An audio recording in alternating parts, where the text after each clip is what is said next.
Time strategy નક્કી કરી લે મિત્રો. જો આ પરીક્ષામાં તમારે સફળતા મેળવવી હશે તો તમારે ટાઈમ સ્ટ્રેટેજી નક્કી કરવી ખૂબ જ અગત્યની છે. બરાબર, કારણ કે હવે થોડોક ચેન્જીસ આવેલો છે. બરાબર, જેની અંદર રિઝનિંગના ક્વેશ્ચન્સ વધારેલા છે, ક્વોન્ટિટિવ એપ્ટિટ્યૂડના ક્વેશ્ચન વધારેલા છે, જે થોડોક વધુ સમય તમારો લઈ શકે છે.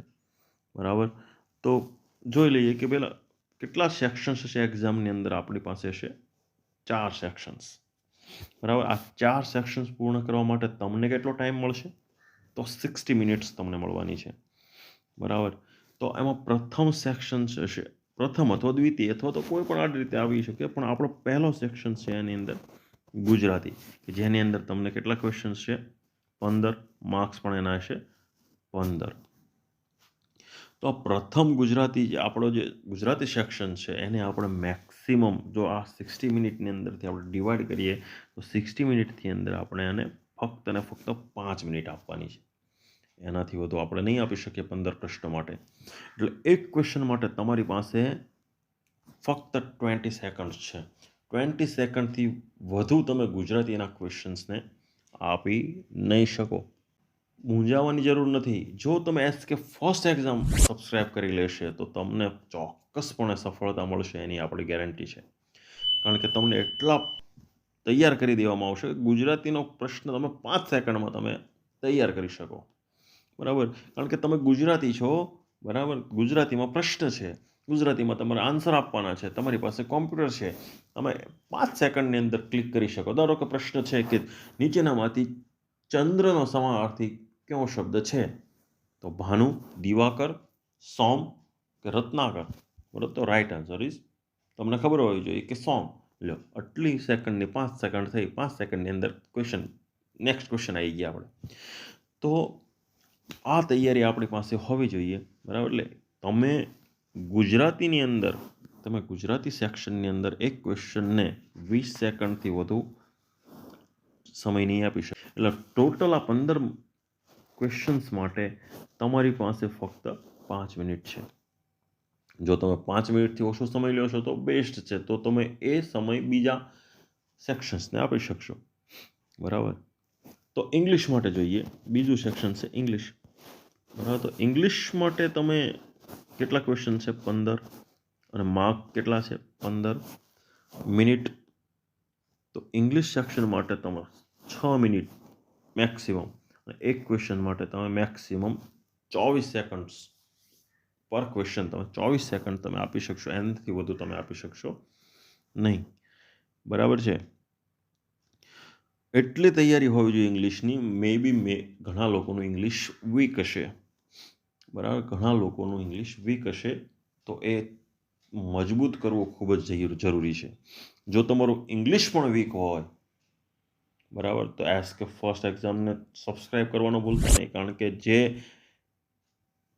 પોઈન્ટ્સ ઉપર ક્વેશ્ચન્સ પૂછાવાના છે એનો દરેક વિડીયો આપણે અપલોડ કરી, દરેક વિડીયોથી અને પૂર્ણપણે તમને તૈયારી કરી અને તમારું મહત્વપૂર્ણ રીતે દઢીકરણ કરવાની જવાબદારી એસકે ફર્સ્ટ એક્ઝામની રહેશે મિત્રો.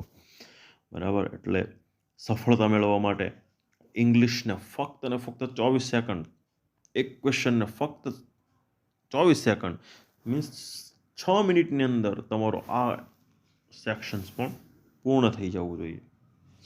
Next, quantitative aptitude. બરાબર, ગાણિતિક એપ્ટિટ્યૂડ.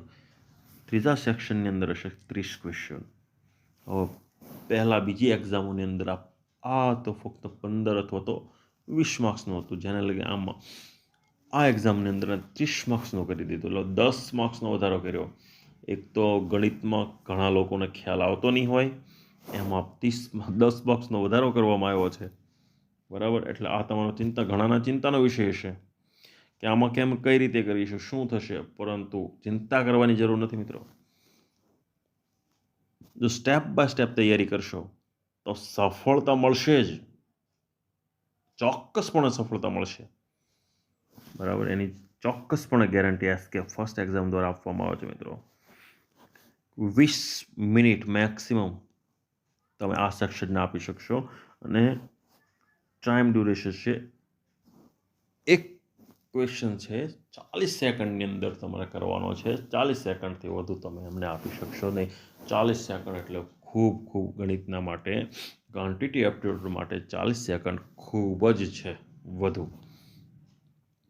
બરાબર, 40 સેકન્ડથી વધુ 1 સેકન્ડ પણ તમે એને આપશો નહીં એક ક્વેશ્ચન માટે. બરાબર, અને ખૂબ સરળતાથી તમે ક્વેશ્ચન્સ કરી શકશો. એની જવાબદારી એસકે ફર્સ્ટ એક્ઝામની છે. કોઈ બી સેક્શન્સની અંદર એવું નહીં હોય કે જે ટાઈમિંગ આપ્યું એનાથી તમે ઉપર જઈશો.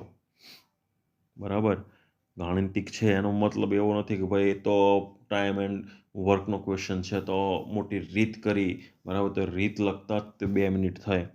બરાબર, તો એવું નથી.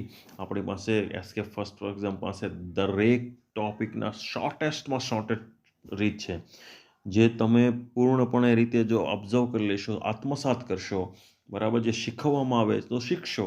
બરાબર, તો એસકે ફર્સ્ટ એક્ઝામ ગેરંટી આપે છે કે તમે એક ક્વેશ્ચન છે 30 સેકન્ડમાં પૂર્ણ કરી શકશો. પરંતુ આપણે અહીંયા કેટલી આપેલી છે? 40 સેકન્ડ. બરાબર, 10 સેકન્ડ વધુ આપેલી છે કે જો તમારે ક્વોન્ટિટી એપ્ટિટ્યૂડમાં થોડી તમને તર્ક શક્તિમાં જો થોડી અઘરી પડતી હોય તો તમને 40 સેકન્ડની અંદર તમે પૂર્ણ કરી શકો. બરાબર, રીઝનિંગ છે. રીઝનિંગની અંદર છે 40 ક્વેશ્ચન્સ, માર્ક્સ બી 40. હવે આ સેક્શન છે 40 માર્ક્સનું. બરાબર, તો 40 માર્ક્સનું પહેલાં બીજી જૂની પેટર્નની અંદર 20 માર્ક્સનું હતું. બરાબર, અથવા તો 15-20 માર્ક્સનું હતું, જે હવે આ 40 માર્ક્સનું આપવામાં આવેલું છે. તો આપણે એમ ફક્ત ને ફક્ત 26 મિનિટ જ આપીશું, એનાથી વધુ આપણે નહીં આપીએ. એટલે એક ક્વેશ્ચન માટે આપણને મળશે 39 સેકન્ડ્સ. રીઝનિંગ જો કોઈને નહીં આવડતું હોય તો આપણે એની તૈયારી પૂર્ણ રીતે કરાવવાના છીએ. એસકે ફર્સ્ટ એક્ઝામ એની તૈયારી પૂર્ણ રીતે કરાવશે. એમાં અમુક ક્વેશ્ચન્સ એવા હોય છે કે જે તમને ફટ ક્લિક થઈ જશે, પરંતુ અમુકની તમારે તૈયારી કરવી પડશે. બરાબર, એની માટે તમારું માઇન્ડ છે પૂર્ણપણે પ્રિપેર હોવું જોઈએ. બરાબર, તો એ તૈયારી આપણે એસકે ફર્સ્ટ એક્ઝામ દ્વારા આપણને કરાવવામાં આવશે. માટે જો તમે આજ સુધી તમારી જો ચેનલ સબસ્ક્રાઈબ નહીં કરી હોય તો પ્લીઝ સબસ્ક્રાઈબ, જેથી કરીને તમે પરીક્ષામાં સરળતાથી વિજય મેળવી શકો.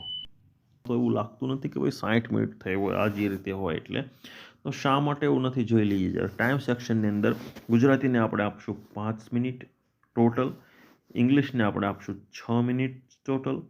બરાબર, ક્વોન્ટિટી એપ્ટિટ્યૂડને આપશું 20 મિનિટ, રીઝનિંગને આપણે આપશું 26 મિનિટ. બરાબર, તો 5 ને 6 11, 11 ને 20 31, 31 ને 26 57 મિનિટની અંદર આપણું એક્ઝામ પૂર્ણ થઈ જવી જોઈએ. આ 3 મિનિટનો પ્રોફિટ આપણે લેવાનો છે. 3 મિનિટ આપણી પ્રોફિટ તરીકે રહેવી જોઈએ કે 3 મિનિટની અંદર તમારે કોઈ ચેન્જીસ કરવા હોય, તમને એમ લાગે કે આ ક્વેશ્ચન આ નથી, આ સાચો છે, 3 મિનિટની અંદર તમે ચેન્જીસ કરી શકો. એ રીતે આપણે પૂર્ણ રીતે આખી સ્ટ્રાઇમ સ્ટ્રેટેજી બનાવેલી છે.